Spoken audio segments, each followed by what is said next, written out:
Day is called the Yom Tov of Hasidus. It's Yud Tes Kislev. What is Yud Tes Kislev?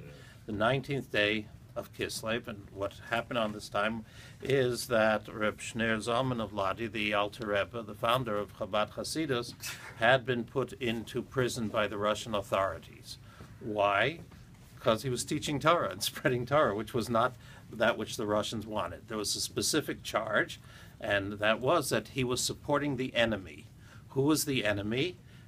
The Turkish government, because Russia and Turkey were in a fight at that time, and the Lubavitcher Rebbe was collecting money, sending it to Eretz Yisrael to support Jews who were there who needed money. So therefore he was supporting the enemy, and that was the excuse to throw him into prison, where he was for 53 days, and finally he was released in 1798. What happened after he was released? He was then taken to the house of a misnagid, those who opposed him, and we'll come to that in a second. And therefore, Yud Tes Kislev, the anniversary of the day of being freed from prison, was the day in which is celebrated by Chabad Hasidim as the Yom Tov, the beginning of the time of the real spreading of Torah, the vindication that it was correct.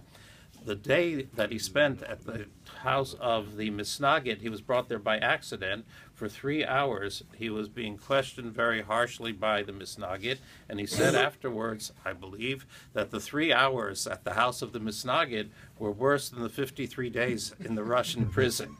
And therefore, the 20th is also celebrated. So it's Yom Tov Sheni at that time.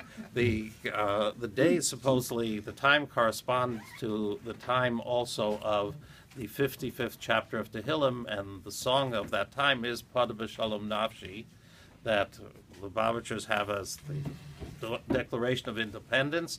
And so just to say to everyone who's celebrating today, a good Yom Tov.